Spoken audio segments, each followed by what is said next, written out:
고린도후서 4장 1, 2절 이 말씀으로 직분에 대한 확신을 가지라라는 제목을 가지고 함께 은혜를 나누려고 합니다. 미국 소매상 협회의 조사 통계에 따르면 판매원 48%가 손님들에게 전화 딱 한 번 하고 그냥 포기를 주로 한답니다. 도저히 딱 해보면 목소리 들어보니까 두 번 해도 소용이 없겠구나 라고 포기를 하는 퍼센테지가 48%래요. 그리고 25%는 두 번 정도 전화를 해보고 그 다음에 포기를 하고 5%는 세 번을 전화를 해본 다음에 주로 포기한다고 합니다. 그런데 나머지 남은 퍼센트가 12%인데 이 12%의 사람들은 끈질기게 전화를 해서 결국 그 판매해야 될 자기의 양을 판매하게 되는데 이 12%가 전체 판매량 88%를 차지한다라는 보고서가 있습니다. 그러니 우리가 그리스도인들의 신앙의 성장도 우리가 또 전도하는데도 이와 동일한 것 같습니다. 어차피 우리가 전도를 하는데 해본다는 것은 없습니다. 그냥 하는 거예요. 끝까지 끈질기게 열매가 있든 없든 신앙생활도 하나님의 백성이면 끝까지 하나님의 백성으로 남아야 된다는 것이지요. 참 저는 여러분들은 어떻게 생각하는지 모르겠으나 저는 날이 갈수록 신학은 너무너무 발전해가고 활발히 가고 있는데 우리의 신앙은 약화되어 가고 있다라는 생각이 참 많습니다. 30년, 20년, 10년 아니면 40년. 근데 왜 신앙이 더 돈독해지고 굳건해진 게 아니라 신학은 발달하고 왕성한데 신앙은 이렇게 약화되어 가고 있을까? 너무나 안타까운 마음이 점점 많이 들어갑니다. 그래서 더더욱이나 오늘 본문 말씀이 정말 이 본문 말씀으로 우리 성도님들이 확신을 좀 가졌으면 좋겠다. 직분에 대한 확신, 신앙에 대한 확신, 내가 가진 믿음에 대한 확신, 내가 하나님 앞에 향한 이 믿음을 확신을 가졌으면 좋겠다라는 생각이 듭니다. 왜냐하면 오늘 본문에서 바울은 우리 모두가 이 직분을 받았다. 그러니까 직분, 미니스트리, 그러니까 선교 사명을 받았다. 복음을 전파해야 되는 직분을 받았다라고 아주 명확하게 선언해 주고 있습니다. 성경에서 바울이 말한 대로 이 받았다라는 표현이 너무 많습니다. 참 많습니다. 하나님의 형상으로 가장 먼저는 우리를 지음 받았다라는 말이 있죠. 그 다음에 성령의 인치심을 받았다, 부름 받았다, 은혜 받았다, 영감 받았다, 성령 받았다. 우리는요 받았다는 이 말이 성경 속에 수없이 너무너무 많은 것으로 표현이 되어 있어요. 그런데 이 표현들을 여러분 자세히 한번 보십시오. 금방 느낄 수 있는 것은 받았다, 은혜 받았다, 부름 받았다, 성령의 인치심을 받았다, 주님의 형상을 따라 나는 만들어짐을 받았다. 아무튼 지음을 받은 우리 보면 교회에서는 목사는 목사대로, 성도는 성도대로, 가정에서는 남편은 남편대로, 아내는 아내대로, 부모는 부모대로, 자식은 자식대로, 또한 사회에서는 농부는 농부대로, 아니면 사장은 사장대로, 직원은 직원대로, 아무튼 학생은 학생대로 각자가 감당해야 될 몫이 있다는 것을 명확하게 느낄 수가 있어요. 받았다라는 것에. 여러분, 그러니 우리가 예수 믿는 사람이라면 누구나 하나님으로부터 직분을 받은 것이 확실하다는 것을 이 시간 다시금 찾는 여러분 되시기를 축복합니다. 예를 들어서 여러분 조금 전에 우리 찬양팀들 한번 보십시오. 성가대는 성가대. 그냥 예를 들어서 한 가지만 보자고요. 이 봉사하는 찬양하는 이 직분을 상상을 해보면 찬양하는 일이니까 너무너무 행복하잖아요. 기분도 좋고. 그렇죠. 은혜스럽잖아요. 찬양한다. 그런데 이 직분을 감당하는 그분들을 생각해 보십시오. 지휘자는 지휘자대로, 리더는 리더대로, 반주하시는 분은 반주하시는 대로, 대원들은 대원들대로 수고가 반드시 따르게 됩니다. 근데 그 수고 속에는 때로는 정말 일찍 1시간 먼저, 아니 1시간 반이죠. 7시도 안 돼서 오시니까요. 정말 빨리 나와야 돼. 연습하면서 또 이 목소리가 우리 삑살이 난다 그러잖아요. 잘 안 나오고 이러고 피곤해서 안 나오고 아니면 내가 감기 걸려서 저처럼 지금 목소리가 갈라진 소리가 난다든지 하면 옆집 사람한테도 미안하고 성도들에게도 미안하고 아무튼 나의 한계, 부족함, 이 감당하는데 느끼는 감정들이 바로 고난입니다. 고난은 분명히 따르게 되어 있습니다. 그러나 이 고난이 따르는 이 직분을 지속적으로 감당한다면 많은 영혼들에게 또 하나님의 영광을 드러낸다는 이 축복이 뒤따라 있다는 사실이지요. 여러분, 이렇게 고난이 따른다고 해서, 힘들다고 해서, 스트레스를 받는다고 해서 우리 각자가 맡은 직분을 그만둘 수는 없잖아요. 부모가 힘들다고, 스트레스 받는다고, 또 잘 안 된다고, 역할이 안 된다고 그만둘 수 있나요? 그만둘 수 없습니다. 왜입니까? 그 이유를 오늘 본문에서 바울은 자신을 예로 들어서 너무나 명확하게 사실 말해주고 있습니다. 저는 이 설명을 하기 전에 이 예를 여러분에게 소개해드리고 싶습니다. 선교사 가운데 중국 선교사로 갔던 앤 윌터펀이라는 이 아가씨가 의과 대학을 다 졸업했습니다. 석사학위까지 다 졸업을 했는데 어느 날 은혜를 받고 선교사로 자원하여서 중국으로 간 거예요. 그 당시에 이 중국으로 선교를 간다 하면 살아서 돌아오지 못하는 것으로 아예 알고 있을 때였습니다. 그래서 앤의 어머니는 210달러 값어치의 금을 앤에게 주면서 안전하다, safe, 이거 딱 한 자만 써서 한마디로만 전보를 꼭 해달라라고 딸에게 부탁을 합니다. 딸이 떠날 때에 얼마 기간이 지난 후에 앤에게서 전보가 왔습니다. 어머니가 기다리던 safe 내용이 아니라 즐겁다라는 내용이었습니다. 즐겁다라고. 여러분, 이것을 자세하게 생각해 보십시오. 선교가 즐거울까요? 얼마나 많은 고난이 따르겠어요. 그런데 이것이 바로 그리스도인의 고백이 되어야 한다는 거예요. 저와 여러분의 고백이 되어야 돼요. 안전하다가 아니라 부모는 바라는 게 안전한 것이죠. 그런데 그 험난한 이 일정들을 즐겁다라고 표현해서 왔다는 사실이지요. 이것이 저와 여러분의 고백이 되어지기를 주님의 이름으로 축복합니다. 왜냐하면 주님의 나라와 의를 위해서 복음을 전하는 일에 헌신한 사람은요, 자기의 안전함과 편안함을 찾아다니는 것이 아닙니다. 사실 목사도 마찬가지더라고요. 내 안전함, 내 편안함은 이미 목회의 길을 걷는 하나님 앞에 아멘으로 순종하는 그 순간에 다 내려놔야 되는 거더라고요. 내려놓고 가는 이 길이 쉽지가 않아요. 말은 내려놓고 마음도 다 내려놨는데 실질적인 상황이 오면 내려놓는 것이 잘 안 돼요. 아파요. 힘들어요. 이것이 고난이더라고요. 잘 감당하면 좋은데 내가 연약하고 부족하니까 이게 어렵다는 것이지요. 그런데 그 사명 속에서 즐거움을 찾으며 사는 사람들이기 때문에 즐겁다라는 표현을 하고 있는 것입니다. 그 고난 속에서 하나님의 기쁨을 찾고 그 열매를 바라보면서 가는 그걸 찾기 때문에 이 사명이 즐거움으로 표현하는 것이지요. 그래서 저와 여러분의 고백이 되어야 한다는 말씀을 드린 것이에요. 여러분들 고린도후서를 여러분들이 쭉 읽어보시면 유난히 비난과 공격에 대한 바울의 해명들이 너무너무 많이 기록되어 있습니다. 자, 이 기록되어 있는 것들을 보면 이 해명들을 많이 나오는 걸 보면 바울 사도도 복음을 전하는 이 미니스트리, 이 정말 복음 사역의 직분을 감당하면서 말도 안 되는 비난을 받았다는 것을 느낄 수가 있습니다.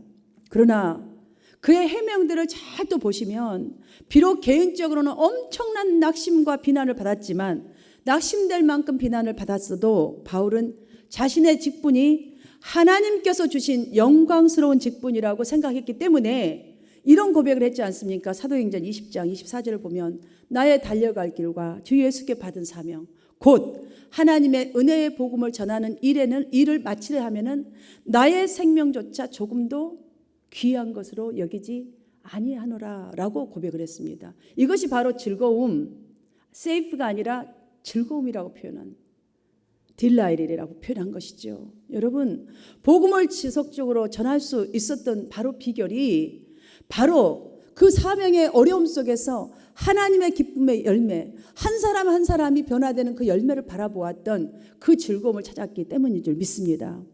여러분의 믿음의 확신이 흔들리지 않기 위해서는 어느 시대나 여러분들 꼭 이거는 기억해야 돼요. 사단은요, 우리의 마음을 혼미케 하여서 여러분 속에 있는 복음의 광채, 믿음의 그 빛깔이 밝은 빛, 생명의 빛을 비치지 못하도록 역사하고 있다는 이 사실을 항상 우리는 인식하며 살아야 합니다.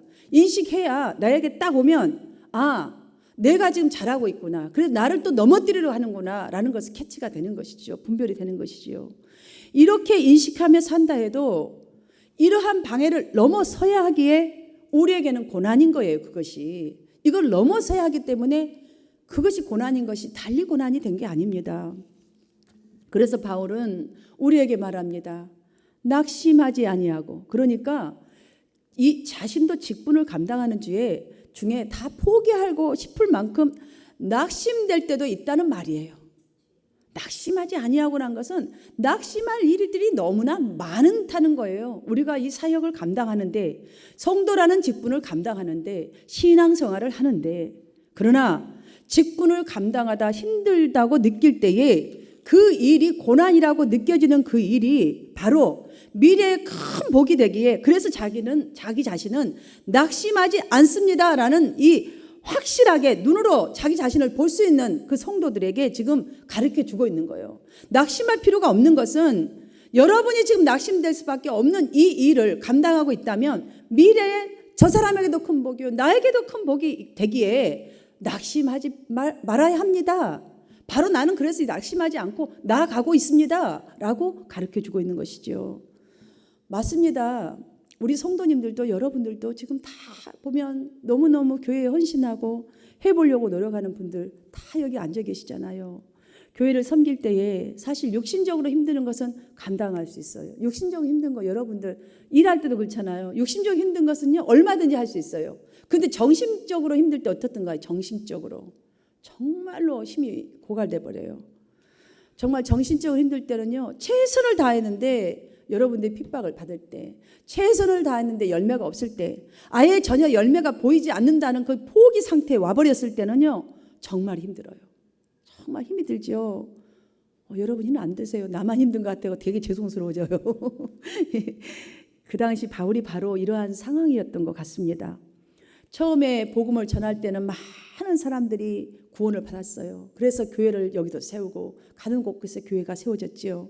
얼마나 행복했겠어요. 그래서 열심히 하다가 이렇게 가는데 시간이 조금 지나니까 교회 안에 거짓말과 속임수로 말씀을 혼잡하게 하여서 복음을 가리는 아주 그 거짓 선지자들, 그 사람들의 영향을 받아서 바울을 비난한 사람들이 생겨나기 시작한 것입니다. 그 비난의 내용은 바울이 교회의 죄를 지적하고 드러냈다는 이유입니다. 그럼 바울이 왜 교회의 죄를 지적하고 또한 이것이 죄다라고 드러냈을까요? 그 목적이 무엇이었을까요? 이분은 하나님 말씀을 전하는 사람인데 영혼을 한 명이라도 책임지려고 자기 사명을 위해서 목숨도 아끼지 않는다는 고백을 했는데 왜 이런 걸 드러냈을까? 여러분 생각해 보셨나요? 어머니가 왜 잔소리할까요? 왜 아버지가 회초리를 들까요? 예전에는 바울은 바로 그것이었습니다. 구원받은 성도들이 하나님의 부르심에 합당하게 살게 하여 주기 위해서, 또한 교회가 죄 짓는 온상지가 아니라 복음의 능력으로 변화받고 각 성도들의 믿음이 자라가면서 성령의 열매를 맺게 하기 위해서였던 것이에요. 이걸 지적하여 주지 않는다면, 이걸 드러내주지 않는다면 교회는 가라지 절대로 뽑지 않고서는요, 가라지는 계속 가라지를 번쩍해서 나중에 좋은 잔디까지 다 잡아먹는 거예요. 그래서 우리가 농부들이 끊임없이 가라지를 뽑아주잖아요. 뽑아주는 이유가 바로 그거잖아요. 그런데 말씀의 미혹에 유혹을 받은 이 성도들, 거짓 교사들, 거짓 선지자들, 거짓 성도들이 들어와서 자꾸 저 사람 잘못됐다고 말하는 거예요. 저거는 잘못된 것이다. 율법에 자유함이 있어야지 왜 저렇게 하는 건가. 그러니 성도들은요 거기에 영향을 받아서 바울이 지적하는 말 드러내는 것 듣기 싫은 것이죠. 여러분 이것이 듣기 싫다는 게 뭐죠? 순종하고 싶지 않다는 거예요. 나 순종, I'm not ready. 나는 저 말 듣고 싶지 않아. 그래서 거짓 사도들의 그것에 더 빠지게 돼 있습니다. 그러니 바울이 뭔가 잘못했으니까 비난을 받지 괜히 욕먹겠어? 그러니까 저 사람은 참된 그리스도의 사도가 아니라면서 핍박을 한 것입니다. 3절을 보니까 바울이 얼마나 이것이 고난이었을까 저는 막 너무나 이렇게 좀 많이 와 닿았어요. 만일 우리가 전하는 복음이 가리워졌다고 해도 그것은 멸망하는 사람들에게 가리워진 것이다 라고 합니다.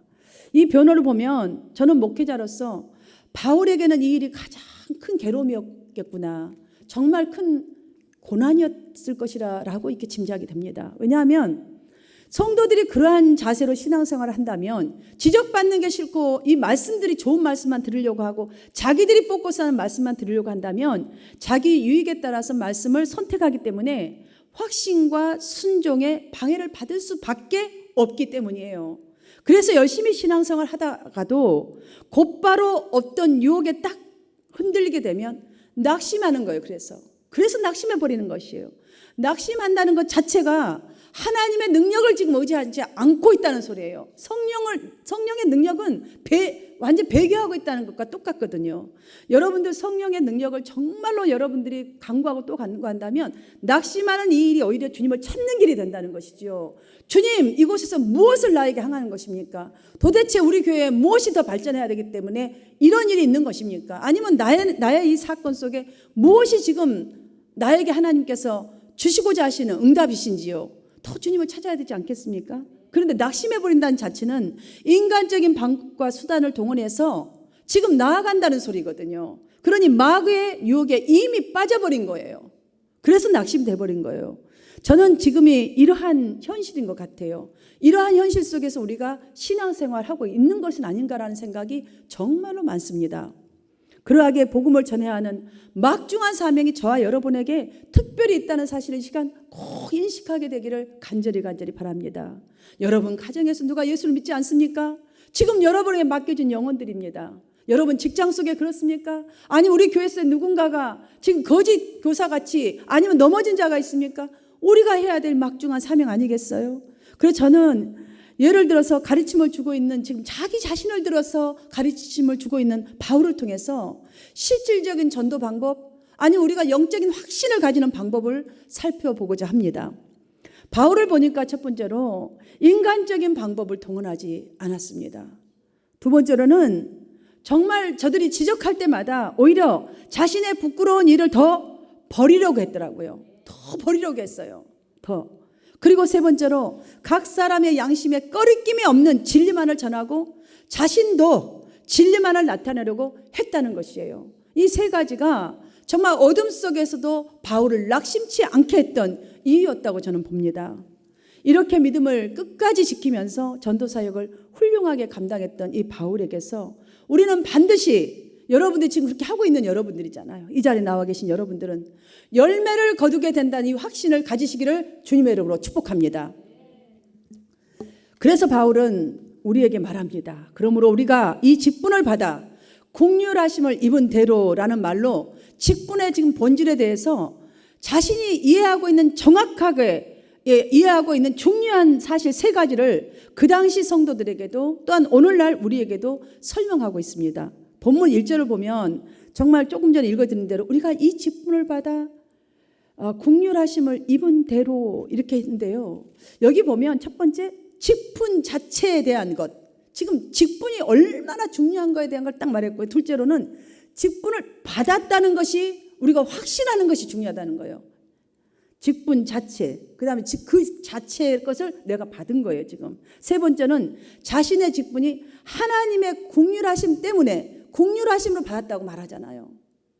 이 직분은 하나님 앞에서 의롭다 하심을 얻을 수 있는 직분이기에 낙심하지 않았다는 것이고, 그래서 이 직분을 포기할 수 없었다라고 지금 설명하고 있습니다. 왜냐하면 이 직분은 자신이 선택한 것이 아니에요. 직분에 대한 확신, 그 다음에 받았다, 하나님의 국률하심을 입어서 하나님은 은혜로 주신 거라잖아요. 내가 선택해서 아니면 내가 노력해서 얻은 것이 아니라 하나님이 자신을 선택하셔서 받은 거기 때문에 절대로 포기할 수 없다라는 거예요. 하나님이 나에게 맡긴 거라요. 만유의 구세주시고 만유를 창조하시고 만유를 이끌어 가시는 전지전능하신 하나님이 이 직분을 나에게 주셨기 때문에 은혜로, 내가 잘나서가 아니라 직접 당신께서 선택하셔서 여러분을 성도로, 집사로, 안수집사로, 권사로, 장로로 세웠다는 거예요. 그러니 포기할 수 없다라는 거예요. 이것이. 여러분, 어머니가 어머니를 포기할 수 어떻게 있습니까? 절대로 포기 안 하죠. 절대로 하면 안 되지요. 다시 말씀드려서 얻고 싶어도 얻을 수도 없을 하나님의 은혜로 받는 것이기 때문에 어떤 고난이 있어도 포기할 수 없어야 한다는 말을 하고 있는 거예요. 이거는요, 누구라도 얻는 것이 아니라는 거예요. 지금 얼마나 큰 상급이, 유업이, 천대의 복이 약속된 이것이 있는데 그것을 얻고 싶어도 얻을 수 없는 사람들도 너무 많은데 이것을 내가 받았으니, 여러분이 받았으니 절대로 이건 포기하면 안 됩니다라는 말이죠. 사랑하는 성도 여러분, 우리가 예를 들어 본다면 교회 안에서 은혜를 나눈다는 명목하에 여러분의 영을 복잡하게 하는 일이 때로는 있을 수도 있고 있을 수도 있고 또 지금 있을 수도 있습니다. 그러할 때에 나는 이 자리에서 물러나지 않겠어. 나는 이 자리의 주인이야. 한마음교회의 주인이야 라는 목적을 가지고 여러분이 도리어 말과 행동을 통해서 복음을 바르게 전하는 바울과 같은 은혜가 여러분의 가운데 늘 있으시게 되기를 주님의 이름으로 축원합니다. 또 있습니다. 성도들 여러분들 다 그렇잖아요. 성령 충만한 가운데 정말 전도하려고 얼마나 주님과 많은 시간을 보냅니까? 전도하려고 생각하는 시간도 주님과 보내는 시간, 정말 뭐 하나 갖다 주는 그거 잘 보이려고 갖다 주고 초대해서 뭐 하는 것 다 주님과 함께하는 시간들이잖아요. 이웃에게 그 보내는 분들이 여러분 아니십니까? 그런데 돌아보면 나의 믿음도 별로 성장한 것 같지 않고 내 삶도 또 돌아보니까 별로 전도가 안 되는 걸 보니까 별로 느껴지지 않나, 이런 마음 들을 수도 있어요. 저도 그럴 때가 많습니다. 그러나 여러분, 실상은 이미 무엇인가 변화가 일어나고 있는 거예요. 이 자체가. 왜냐하면 하나님의 영, 성령이 이루시는 변화는 영속적인 거기 때문에 여러분이 막 바로바로 막 느껴지지가 잘 않아요. 여러분 아이들이요, 자라는 게 뭐 나 오늘 2cm 자랐어? 그러면 톡 뛰어서 자라나요? 아니에요. 꾸준하게 먹이고 이렇게 가다 보면요, 저절로 자라고, 여러분들 일하다 보면은 물론 소망을 갖고 딱 일을 하지만 어느 날 보면 어느 정도 다 되어 있고 이렇잖아요. 이런 것처럼요, 주님의 역사도 여러분의 영도 여러분 축복도 영속적인 거예요. 영원한 것이기 때문에 금방 보이지 않으나 그렇게 잘하고 있다는 사실을 꼭 기억하시기를 바랍니다. 여러분들 바울 사도에 사울 되었을 때 사울이 회심할 때를 한번 생각해 보십시오. 회심 후 3일 후에 눈이 이제 벗겨졌잖아요. 아나니아의 그 기도로. 그랬을 때에 그리스도께서, 주님께서 사울에게 이제 사역을 맡기셨잖아요. 그가 내 이름을 위하여 해를 얼마나 받아야 할 것을 내가 그에게 보이리라, 이렇게 말씀하셨어요. 이 말은 여러분 무슨 말씀인지 아세요? 바울이 선교 활동할 때에 이제 앞으로 그 직분을 감당할 때에 실제로 고난을 경험하게 될 것이란 의미의 말입니다. 그러나 주님이 지금 바울에게 하신 말씀을 다시 더 영적으로 살펴서 보면 고난을 주시겠다 한 것은 그를 너무너무 사랑하기 때문이에요. 그 사랑이 무엇이냐? 내가 그에게 보이리라 라는 것이 바로 증거입니다. 무엇을 보이리라?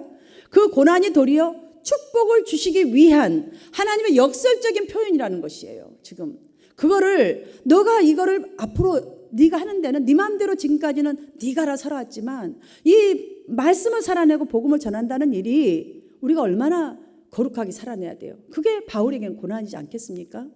그런데 그런 것이 고난이라 생각했던 그 일들이 결국은 하나님 나라의 엄청난 축복으로 갚아주시겠다. 보이리라. 내가 너에게 보이리라. 너희에게 보이리라 라는 약속을 주셨지 않습니까?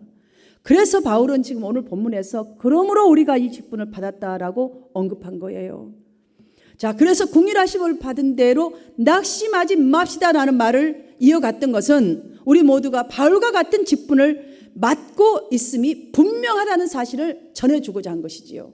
지금 나만 이 직분을 감당하는 것이 아니고 여러분도 똑같은 직분을 맡은 자입니다. 그러니 이런 축복이, 내가 그에게 보이라는 축복이 있으니 절대로 낙심하지 말아야 된다는 것이에요. 아무나 가진 직분이 아니기 때문에 너무나 이 감사하고 끝까지 나아갑시다라는 말이 아니겠습니까?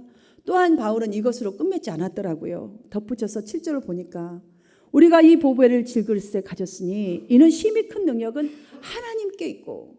자, 우리가 고난받고 어떠한 일을 한다 할지라도 그런데 실질적으로 큰 열매를 갖고 계시는 분, 우리를 도와주실 분, 늘 하나님께 있고 그분이 주신다는 거예요. 사랑하는 여러분, 그리스도께서 바울이 겪는 모든 시험 가운데 능력을 주셨던 것처럼 우리에게도 말해주고 있지 않습니까? 능력을 준다라는 이 히라보를 보면요, 원어에는 지속적인 힘을 공급해 준다라는 뜻이에요. 지금도 우리와 함께하고 계신 성령님께서는 우리가 어떤 일을 할 때에 감당할 수 있는 힘은 늘 주셔요. 여러분, 절대로 여러분이 내가 포기해서 그렇지 감당할 수 없는 일은 없어요. 여러분들, 오죽하면 물방울이 바위를 뚫는단 말이 다 있잖아요. 지속적으로 물방울이요 떨어지면 어떻게 물방울이 바위를 뚫는다는 생각 우리가 상상이나 할 수 있는 일인가요?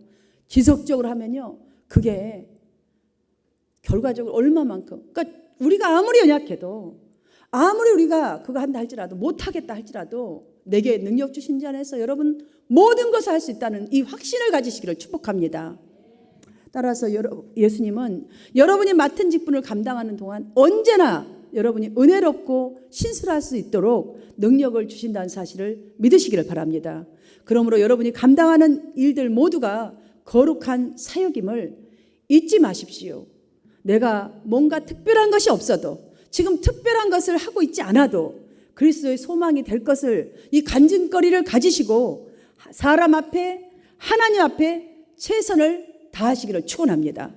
이러한 모습으로 여러분의 직무를 다할 때에 믿음의 완성자이신 그리스도, 또한 정말 약속에 신실하신 전능하신 하나님의 권능의 일들을 여러분 날이 갈수록 여러분이 하는 그 일 속에서 깨닫게 되실 것이고, 열매로 하나님은 분명히 경험하게 하여 주실 줄 믿으시길 바랍니다.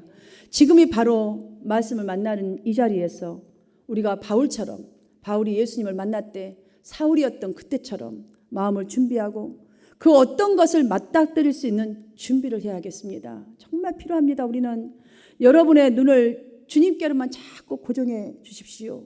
자꾸 주님께로 한번 고정시켜 보십시오. 여러분의 믿음의 창고, 그 다음에 충성의 창고, 그 복음의 창고를요 자꾸 고정시키고 여러분 말씀을 순종하여서 한번 채워보시기를 바랍니다. 그것이 이 마지막 시대의 저와 여러분의 사명이요, 또한 믿음의 확신의 증거인 줄 믿습니다. 우리가 감당할 또한 사역인 줄 믿습니다. 바울은 하나님의 말씀을 혼잡하게 하지 아니하고 오직 진리를 나타내므로 스스로 추천한다라고 말을 했습니다. 우리가 정말로 하나님의 말씀을 혼잡하지 아니하고 할 수 있는 것이 무엇이에요? 그냥 말씀에 순종하고 나아가다 보면 여러분이 스스로가 진리를 나타내므로 상대방의 추천이 저절로 되는 거예요. 바울이 지금 자기 자신을 들어서 그 바로 설명을 해준 것이 그것입니다. 얼마나 멋진 인생을 살았으면 자기 자신을 비유를 해서, 저는 못나가지고 맨날 못난 것만 저 자신을 비유할 수밖에 없는데 참 바울이 부럽습니다. 저와 여러분도 이렇게 됐으면 좋겠습니다. 바울이 전도자였던 것처럼 우리도 전도자입니다, 사실. 그러므로 우리가 전하는 복음은 불신자들을 사로잡고 있는 모든 어두움이 물러가고 하나님의 생명에 비친 구원이 임한다는 소명을 품고 복음을 전하셔서 낙심되는 모든 일들에서 승리하셔서 사랑하는 우리 성도님들, 이곳에서 말씀을 듣고 살아가는 확신을 가지고 살아가는 헌신된 여러분들의 인생이 해피엔딩으로 마무리할 수 있기를 주님의 이름으로 축원합니다.